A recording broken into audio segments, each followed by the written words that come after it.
Now let's see how the visitor pattern can be executed at the runtime. I would like to just go over very quickly. So the main thing about executing the visitor pattern at the runtime is something about double dispatch. Okay, so double dispatch means there are two patches you have to understand. Okay, let's say if I have some expression over here, let's say a plus b or 3 plus 4, whatever expression it is. The expression can be either a constant or can be an addition, which has left or right.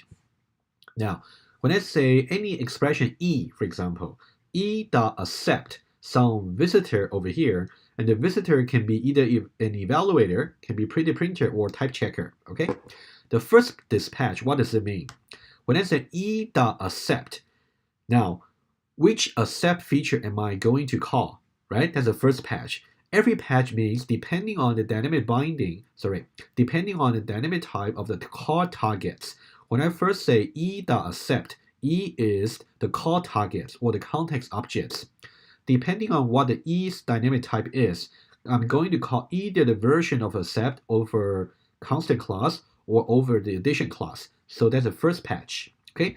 For example, let's say if the current expression I'm trying to evaluate is an addition. So when I say e.accept, so now because E's dynamic type is actually addition, so I will go to this accept over here. And then inside, remember the implementation for accept is going to say v dot visit addition over here, right? And then we'll pass current. Now, when we say v dot visit addition, which visit addition are we going to call? Because you can see we got visit addition over here, we got visit addition over here, we got visit addition over here. So we got three possible versions. So now, let's say we are trying to evaluate, which means V's dynamic type is actually an evaluator. So now, when we say v.visit addition over here, in that case, it's going to call the visit addition feature over here for the evaluator, right? So now we got two patches, okay? So again, double dispatch simply means the first dispatch, depending on what the dynamic type is for the expression, we're going to call the corresponding version for the accept, for example, addition over here. And then, depending on what the dynamic type is for the visitor, for example, it does evaluator, then we're going to call the corresponding visit feature, in this case, visit addition, in the corresponding class that the corresponding class of the dynamic type of the visitor V. In this case, it's evaluator. So that's why we'll call the visit addition and then under evaluator. Okay, let's see how this is going to be executed at runtime, so you will see better. But you should always remember this architecture diagram for the visitor. Okay, two dispatches. Okay, now let's go to iFlow Studio and let's see that. Remember from the previous tutorial, we got test operations over here. Okay, so now we're gonna see how we evaluate E1, A2, and A1. Okay, so let's just see what's gonna happen. Okay, I'm going to also put a breakpoint over here. I already assumed that you know what this really means, right? So that's from the composite pattern tutorial. You should really review them if you got any questions. Okay, so now let's put a breakpoint. Okay, so now I can simply go to the flat view over here and then test expression operation. Okay, I'm going to put a breakpoint over here. Okay, right before I execute e1.accept. Okay, now I'm going to run. So I believe this is the breakpoint from the previous test structure. Okay, I can remove it. Okay, and keep going. Run. Okay, so now this is what I want to see over here. When I say e1.accept eval. Okay, now let's go very slowly. This is the simple case, but still it's worth our attention. When I say e1.accept, now first dispatch, depending on what the dynamic type is for e1. Okay, in this case, remember we actually got E1 over here, the dynamic type is constant. Okay, so now that means the version of the accept that's going to be called is going to be the one that corresponds to the E1's dynamic type, which is constant. How do you see this from the debugger? Okay, now if you go to the objects panel over here, if you look at E1, you can see E1 over here, you can see under the type. So type here means constant. That means it's a constant dynamic type. So now, let's predict what's going to happen. First dispatch, depending on what the E1's dynamic type is, we're going to execute the version of accept of its dynamic type. in this case should be constant. Okay, so now that means if we say step into, we're going to go into the accept feature for constant. So now indeed, you can see now we are in the accept feature under the class constant. Okay, that's the first dispatch done. Now what about second dispatch? Because now we are under the context of constant, that's why we are calling visit constant. That's the result from the first dispatch. Now what about second dispatch? You can see v over here is of type visitor. Okay, that means the dynamic type can be either evaluator, type checker, or pretty printer, right? As we can see from the diagram over here, it can be either of the three descending classes. Now, when we say step into, we have to choose which version of the visit constant it is going to execute. Is that the evaluator, or pretty printer, or the third one, which can be also type checker. Okay, either of the three. So now let's see what the dynamic type of v is. Again, you can see that. You can see v over here, the dynamic type is simply just evaluator. Okay, so now let's predict what's going to happen. So this is the second dispatch. Second dispatch, depending on what the dynamic type is for v over here, we're going to execute the corresponding version of visit constant in the dynamic type of v, in this case evaluator. So now if when we say step into a routine, it is going to step into the visit constant feature of evaluator. Okay, so now let's step into it. So now indeed you can see that we're now evaluator and visit constant, and that one will simply just set the value, because now we are talking about simple case. We just evaluated a constant. So now you can see c is the constant that we passed, right? So now you can also see the step trace over here. We started with e1.accept, and e1 is over here, e1 is a constant of value 2. So we expect the evaluation result to be 2. Okay, that's where we started with. Let's go to the next one on the stack, and then the first dispatch will give us the accept version in constant, and the second dispatch will give us the visit constant in evaluator. Okay, the two dispatches, very important.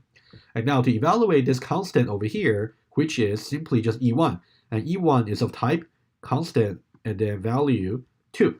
So when we go to visit constant here, you'll simply set the evaluation result to be c.value. Okay, so if you do that, you will see eval result has been changed to 2. Okay, hopefully that's clear. And now after we done this, so now you can see that the eval result is equal to 2. That will simply set the result to be true. Okay, so this one's done.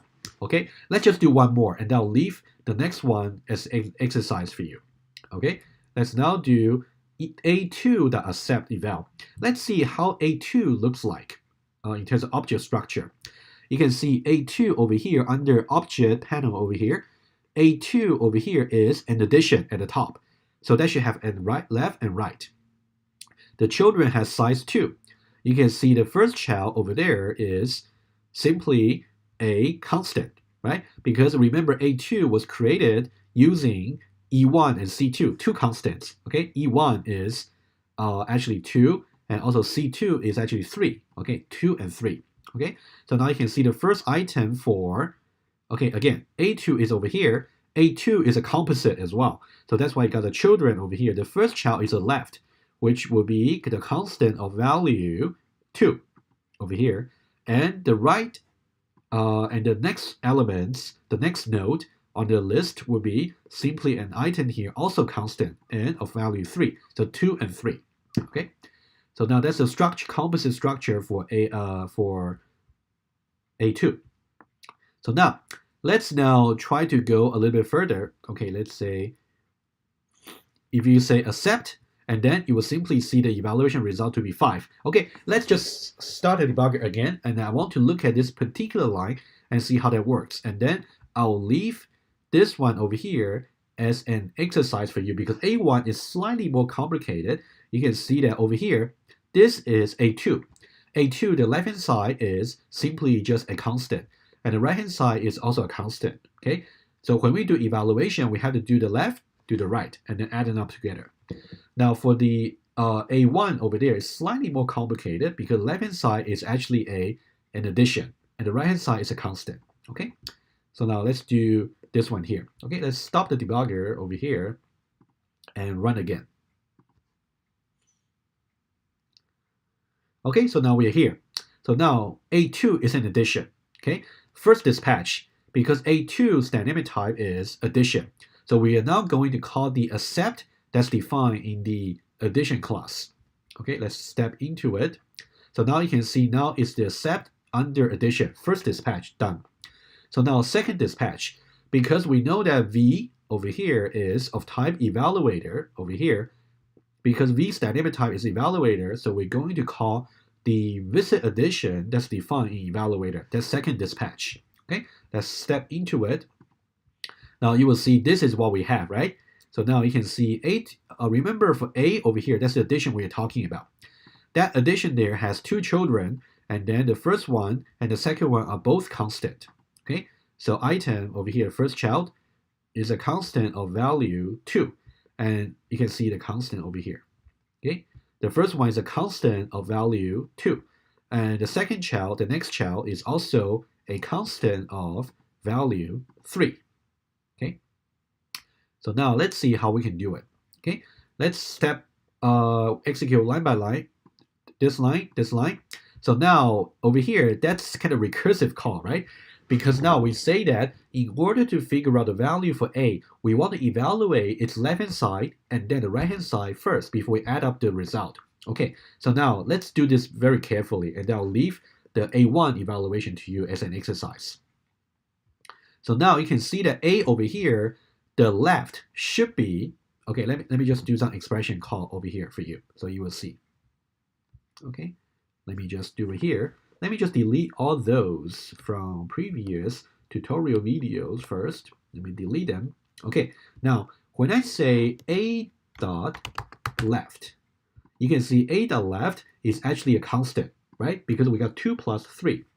And A dot left should be a value 2. Okay, so A dot left dot accept. So again, we got another call of the visitor pattern, right? So this is, again, first dispatch. Okay, first dispatch because we know that A dot left is of dynamic type constant over here, as you can see, constant over here. So that means it is going to call the accept of the constant class. That's the first dispatch. And then let's step into it, and then you can see evaluate left is just another evaluator. So that will be the dynamic type for the second dispatch. Okay, let's do first dispatch first. So now over here, let's step into it. You can now see that, I'll step into, we are now, okay, just evaluating the left. And now let's step into it again and see how this first dispatch works. If you step into it, you will see that now we are in the accept feature of constant, right? You can see again, that's what we have. When we have A dot left and the accept, because A dot left, the dynamic type is constant. So that's why we're going to call the accept in constant. Okay, and then what's current here? Current over here is whatever the call target is, which is A dot left over here. Okay, and also what about the visitor over here? That's eval left, which is of dynamic type evaluator. Okay, second dispatch, because V over here is evaluator over here, so you know that this is going to execute the visit constant in the evaluator. Okay, so now let's step into it. You will see now we are in the visit constant in evaluator. Okay, and they're going to do the same evaluation over here.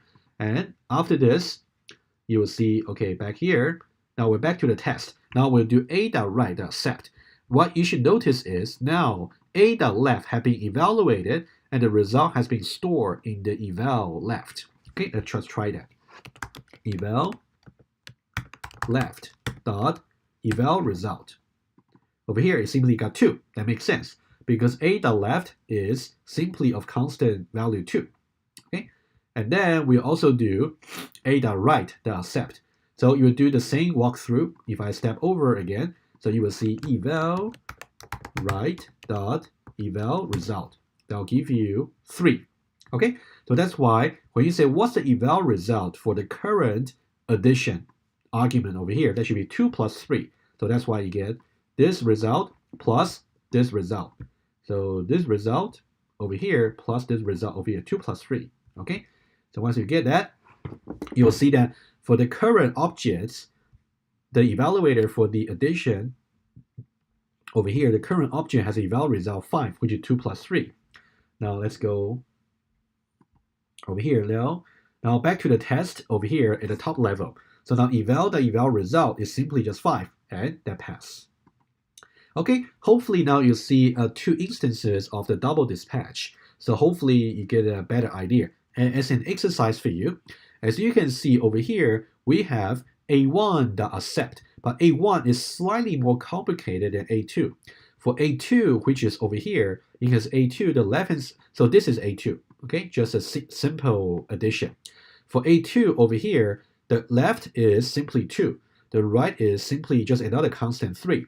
But now for A1 is this entire addition over here, but A1.left is actually slightly more complicated. It's simply just another addition. So when you say A1.left.accept, in that case, the first dispatch is actually going to say visit addition, right? Rather than visit constant, okay? Hopefully that's something you will see.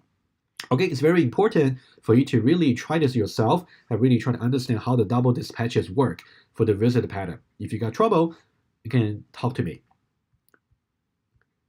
Okay, so far we have seen how the composite and also in the previous tutorial and how the visit pattern actually work at runtime. In the next video, I'll show you some design choices you have to make. Okay, stay watching.